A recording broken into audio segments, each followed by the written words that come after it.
હવે મૃત્યુ તો થઈ ગયું, શરીરને સગાઓએ અગ્નિ સંસ્કાર કરી દીધો, શરીર ખતમ.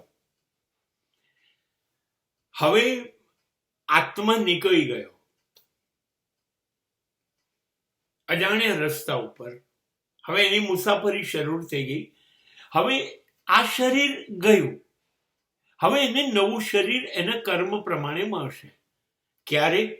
એ ઉપર યમ અને ચિત્રગુપ્ત નક્કી કરશે. હવે તમારું શરીર સળગી જાય પછી એવું કહેવાય છે તમને એક અંગૂઠા જેટલું શરીર આપવામાં આવે છે ઉપર નર્ક યાત્રા માટે. હવે તમે કે છે 1000 યોજન જેટલું મોટું નર્ક છે, 1000 યોજન. અને એ 1000 યોજનની અંદર 84 નર્ક છે, 84. અને 84માં 21 બહુ ભયાનક પીડા આપનારા નર્ક છે. અને ત્યાં યમનગરી જેને કહેવાય એવી યમનગરી પહોંચતા ખાસો લાંબો સમય છે, જેમાં 19 તો નગર છે. યમનગર જ્યાં ચિત્રગુપ્તનો મહેલ આવશે અને ચિત્રગુપ્ત તમારો રેકોર્ડ બધો પાપનો યમને સોંપશે. હવે એ યમના મહેલમાં તમારું અંગૂઠા જેટલું શરીર પહોંચતા 19 નગર પાસ કરવાના. લગભગ 200 યોજનનો રસ્તો છે.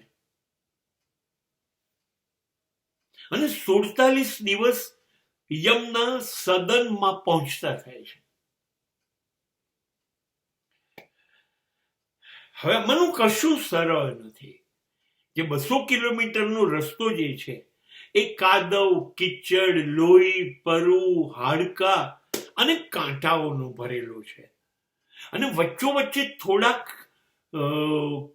યોજનો એવા આવે છે જેમાં કાંટાને તો ખરું, પણ ચારે બાજુ આગમાંથી તમારે પસાર થવાનું છે. વાતાવરણ પણ એટલું ખરાબ છે. અહીંયા એક સૂર્ય નથી થતો. નર્કમાં યમનગરમાં પહોંચતા એક સામટા 12 સૂર્ય ગરમી આપે છે. અને રાત્રે એ સૂર્યની ગેરહાજરીમાં ઠંડક થઈ જાય છે. હવે આ ગરમી, આ ઠંડી, આ ગંદા અને હલકટ રસ્તાઓ ઉપર તમે 47 દિવસ ચાલો. અને એમાં વચ્ચે 100 કિલોમીટર ની લાંબી વૈતરણી નામની પાપી નદી આવે છે, જેમાં તમારે તરીને જવાનું છે. આ નદી લોહી, પરુ, હાડકાઓ આવી બધી બનેલી છે. અને એમાં તમારે તરતા તરતા પસાર થઈને સામે 100 કિલોમીટર જવાનું છે. 200 કિલોમીટરનો તો જંગલનો રસ્તો, હવે 100 કિલોમીટરની નદી, એમાંથી જવાનું છે. બધી પીડા થશે તમને. અને આ કરવામાં જો તમે ભૂલ કેવી રીતે કરી શકો? કેમ કે હજારો યમદૂત યમના હુકમ મુજબ તમને પીડા આપશે. એ તલવાર હોય કે ભાલા હોય. અને એ લોકોને મજા આવે છે આ બધી. આ કરતા તમને વીંછી કરડશે, સાપ કરડશે, ઝેરી નાગ જાનવરો, આ બધું કરડશે. ગરમી ઠંડી તો ખરી જ, પણ આવામાં જવાનું. અને છતાંય જો તમે મોડું કરશો, પીડા થાય છે કરીને ઊભા રહેશો, તો યમદૂતો તમને પુષ્કળ સજા કરશે. અને વર્ણન તો એટલું બધું ભયાનક છે કે વચ્ચે તેલના તાવડા મોટા મોટા આવે છે, જેમાં તમને તળવામાં પણ આવશે. તમારા કાનમાં ને તમારા નાકમાં ગરમ તેલ ઉકાળેલું ભરવામાં આવશે. પીડાનું વર્ણન લગભગ એટલું બધું છે કે આ પ્રકારની પીડા આપવામાં આવશે. અચ્છા, ક્યારે કઈ પીડા? એની યાદી પણ એટલી જબરજસ્ત છે. એક વખત જુઠ્ઠું બોલ્યા તો આ પીડા, એક વખતની. જુઠ્ઠું કર્યું કંઈક તો આ, છેતરપિંડીની સજા આ હું નાની વાત કરું છું. હવે તમે કોઈ સ્ત્રી વિશે ખાલી વિચાર પણ કર્યો, એની સાથે કંઈ નથી કર્યું, ખાલી વિચાર, તો પણ યમલોકમાં સજા નક્કી છે. ચોરી કરવાનો વિચાર કર્યો, લૂંટ કરવાનો, છેતરવાનો વિચાર કર્યો તો પણ સજા છે. એ લોકોની દ્રષ્ટિએ 32 પાના તો ગુનાઓની યાદી છે કે આ ગુના, જેમાં તમે શહેર, કુટુંબ, રાજ્ય, દેશ, કોઈ પણનો ગુનો કરો એ પણ ગુનો છે. તમે પશુ પક્ષી સાથે પણ જો દુર્વ્યવહાર કર્યો એ પણ ગુનો છે. અને જિંદગી જીવવામાં તો પુષ્કળ ગુનાઓની યાદી છે. હું અહીંયા ઘડી આપી ન શકું, પણ હું એક વાત કરી દઉં, દરેક ગુનાની સજા લખેલી છે. બ્રાહ્મણ છું. વર્ષો પહેલા મારા દાદીને એવો શોખ થયો કે હે બેટા શું હોય છે વાંચ ને. તો મેં વાંચ્યું હતું. ત્યારે હું 18 વર્ષનો હતો, લગભગ FY BComમાં હતો ને બા માટે વાંચ્યું મેં. આમ તો કેવું છે, આ ગરુડ પુરાણ માણસ મૃત્યુ પામે ને પછી 12 દિવસ સુધી રોજ થોડું વાંચવાનું એવું હોય છે, આત્મા માટે, એના માટે, એની શાંતિ માટે. પણ હવે મારી દાદીએ કીધું તો મેં કીધું હા વાંચી કાઢું ને. મેં યુવાની હતી, બા વાંચી કાઢું. 17 જ અધ્યાય છે, હા વાંચી કાઢું. 17 અધ્યાય મેં વાંચી કાઢ્યા.